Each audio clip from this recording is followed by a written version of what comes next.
Hey guys, welcome back and welcome to 2026. Happy New Year. I hope you guys are having the best start of 2026, and I am so looking forward to spending this next year with you. Today, we're doing something really special. We're resetting for 2026.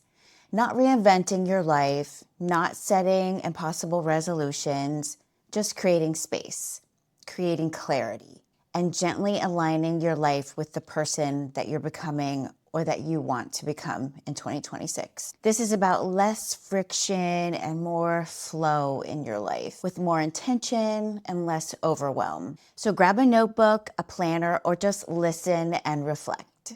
You're allowed to adjust, evolve, and change your mind at any point during this year. You are always welcome to pivot, adjust, and change your mind and change the direction of where you want 2026 to go for you.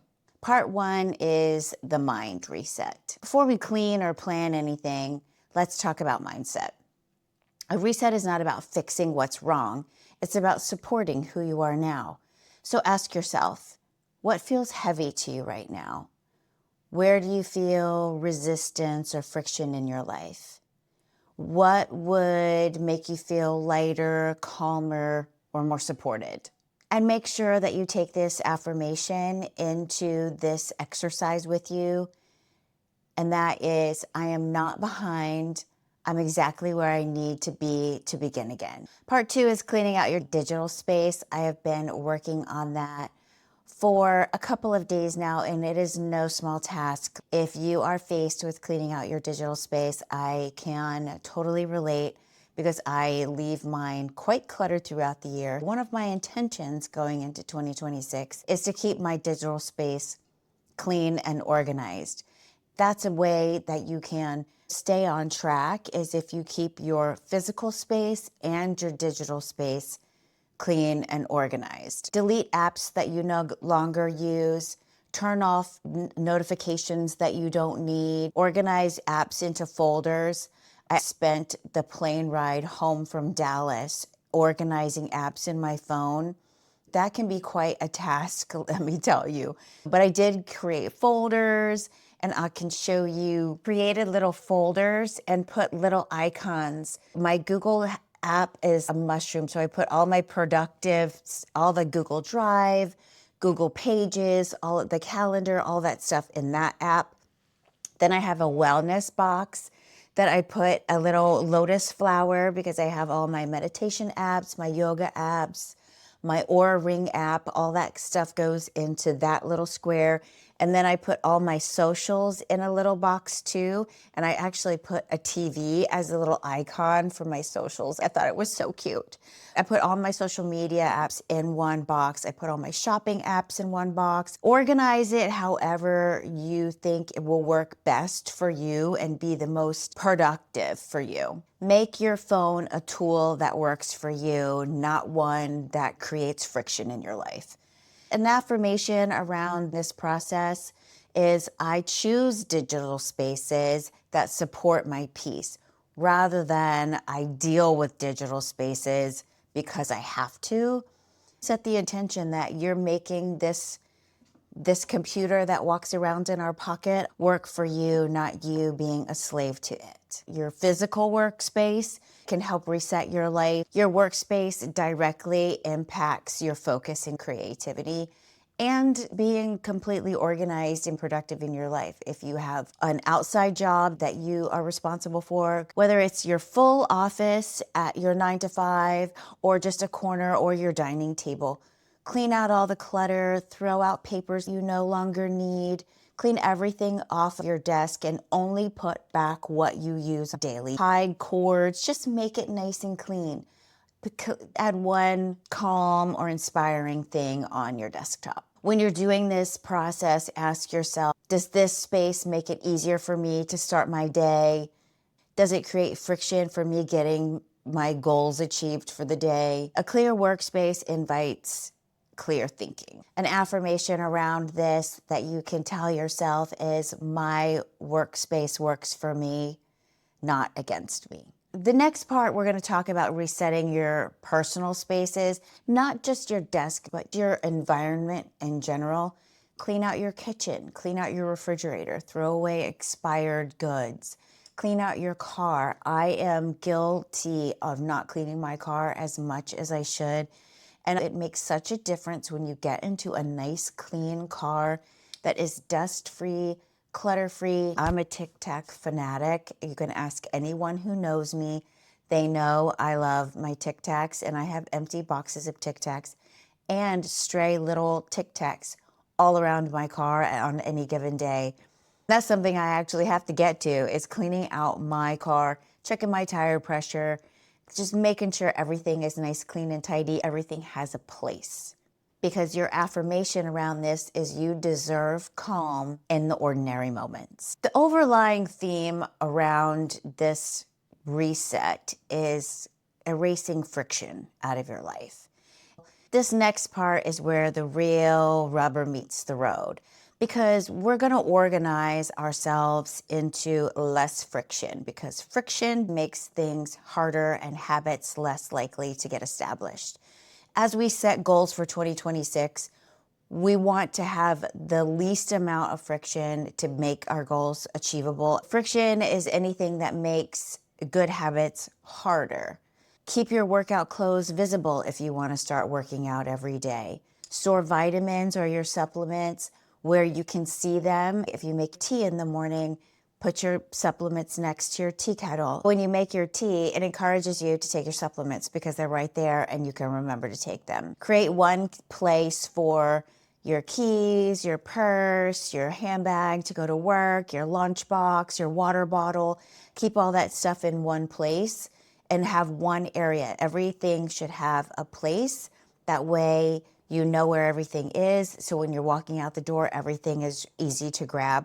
Or if you work from home, everything should have a place so you know where your water bottle is to fill it to take to your desk in the morning. Your affirmation around this is, I design my life to support my energy. The next thing we're going to do after we've cleaned out all of our spaces and eliminated all the friction is take a look back at 2025.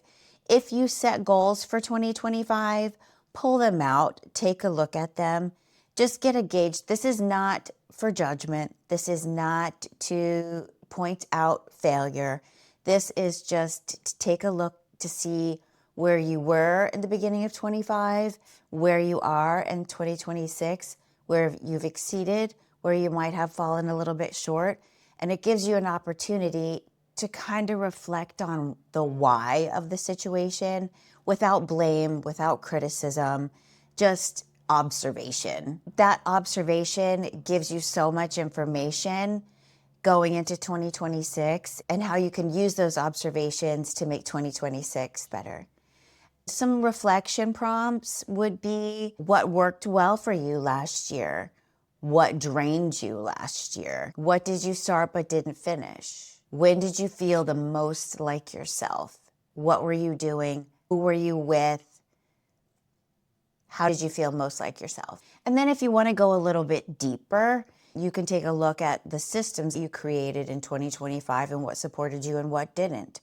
Did you start getting up earlier and did that support you, or did you feel too tired all the time?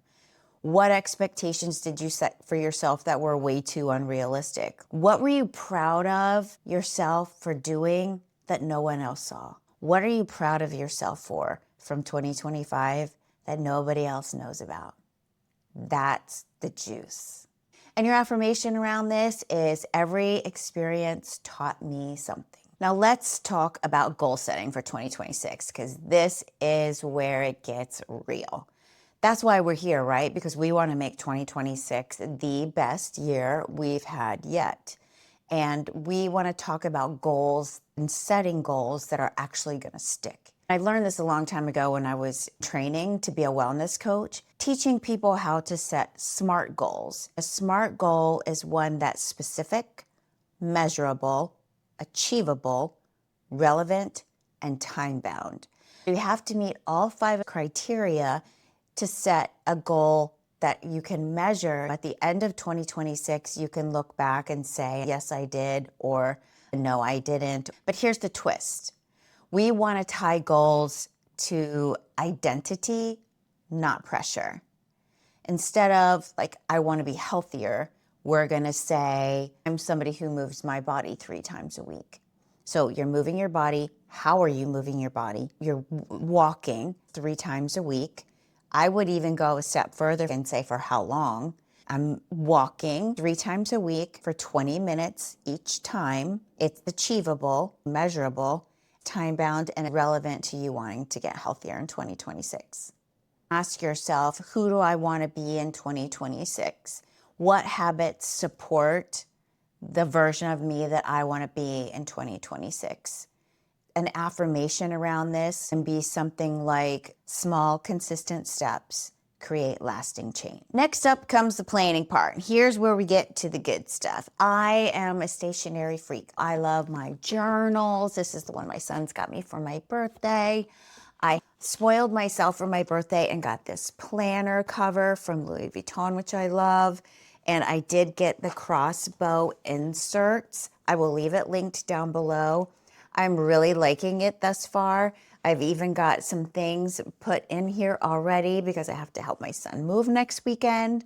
I personally like the horizontal calendar versions, but you can do whatever works for you. So I personally use a combination of the physical planner because I like to have something in my hands, but I also keep a calendar on my phone. When I'm out and about, I can quickly put something in my calendar at the beginning of each week or at the end of each night. I take my phone calendar and input into my physical calendar just so I have it in both places. I like to have this with me on the go in case I don't have my physical planner. I just got turned on to Notion and I'm having a really fun time figuring it out. I am no expert yet, but once I get into the nitty-gritty, if I find that it's something I'm really loving that I think you guys will like, I will definitely let you know.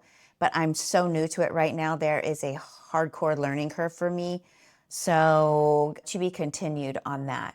Do whatever works best for you. Physical, digital, a combination of both like me. Key questions for you are, do you need visual clarity? Do you need reminders like on your phone?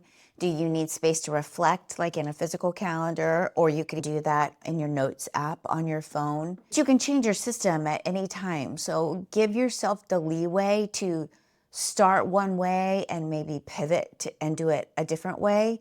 If it's working, great. If it's not failure. It's just feedback. It tells you what you do like and what you don't like.